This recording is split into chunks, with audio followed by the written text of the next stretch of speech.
सागर नहीं होती। परंतु ये सच भी है, क्योंकि मां गंगा की हत्या की योजना नारोला से शुरू होती है और मां यमुना की हत्या की योजना हथनीकुंड बैराज से शुरू होती है।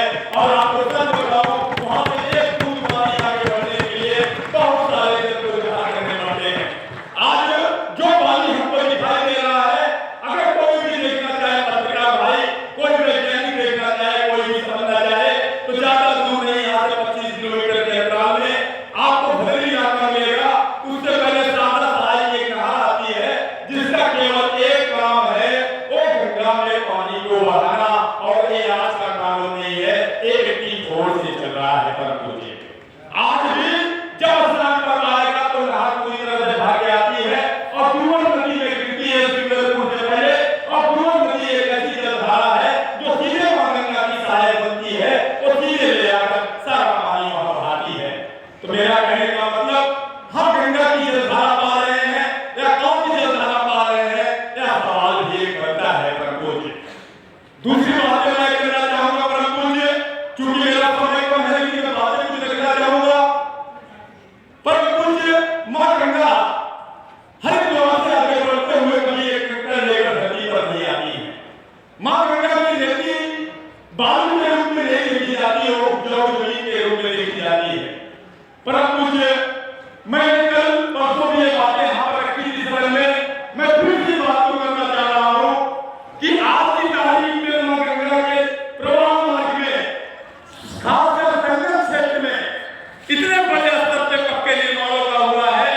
पक्के निर्माण ऐसे कोई बड़े संत नहीं है, या छोटे संतों की बात करूंगा, मैं छोटा बड़ा भी नहीं पढ़ता, मैं कहता हूं ऐसा कोई शिविर नहीं है जहां पर पक्के निर्माण नहीं हुए। और अगर पक्के निर्माण नहीं भी हुए हैं तो प्रभु कहीं न कहीं से वहां ईंट और कंक्रीट जरूर आया है। और सच बताऊं, इसका परिणाम दुष्परिणाम इस मेले के उजड़ने के बाद मिलेगा। मैं आपको एक एक फोटोकॉपियां दे दूंगा। पिछले साल के रिकॉर्ड आज भी है 2019 के मेरे पास, जिन भगवानों को बड़े बड़े खूबसूरत तरीके से बनवाया जाता है, उनको अपने शिविरों के सामने रखा जाता है। और जब मेला उजड़ता है, परंतु उन भगवानों को वहीं वहीं ऐसे अवस्था में छोड़ के चले जाते हैं। उन्हें उठाने की या सही जगह पहुंचाने की परंतु मैं एक बात और कहूंगा, ऐसा नहीं कि हमारी सरकार काम नहीं कर रही, एक काम जरूर कर रही है।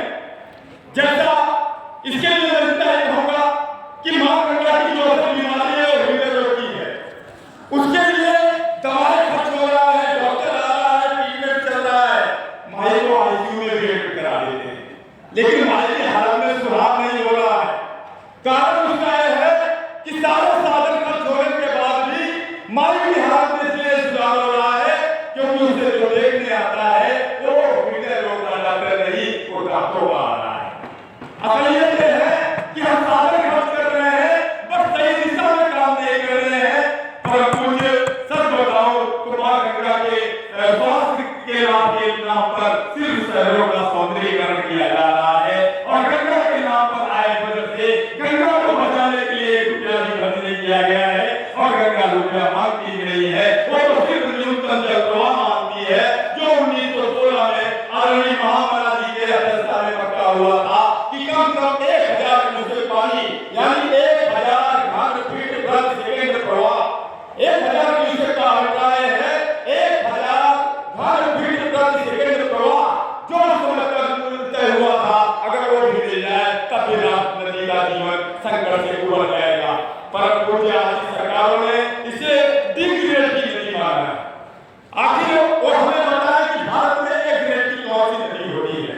अगर मां गंगा एक ग्रेड की नदी नहीं है तो पता कि भारत की एक ग्रेड की नदियों किसे कहते हैं, क्योंकि उन्होंने इसका जो मानक रखा है जल बढ़ाने का, वो 20 से 30% बना है रखा है, जो कि इस पर 50 से 60% का इसे हक मिलना चाहिए।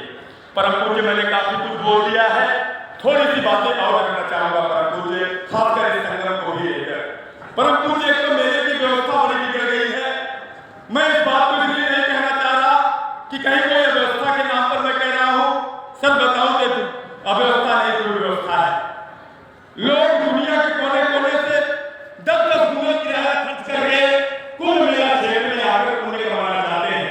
परंतु बिहारी कल्चर ने पूरे के पूरे मेले को अस्त व्यस्त कर रखा है। कोई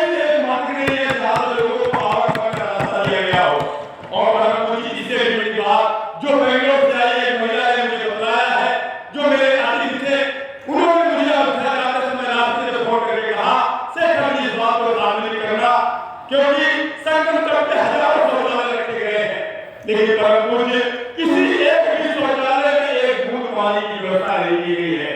तो ऐसे में वो महिलाएं और माता शक्तियां जो इस मेले में आए हैं, क्या वो हाथ में बोतल लेकर 100-200 मीटर जाकर वो पानी भरेगी, तब जाकर वो अपना उस दर को पूरा करेगी? क्या बहुत दुर्भाग्यपूर्ण है। और ये संकट पूरे मेले में प्राप्त है, क्योंकि शौचालय को बहुत रखे गए हैं, कोई कमी नहीं है, साधन बहुत है, पर सुविधाएं नहीं है परम पूज्य।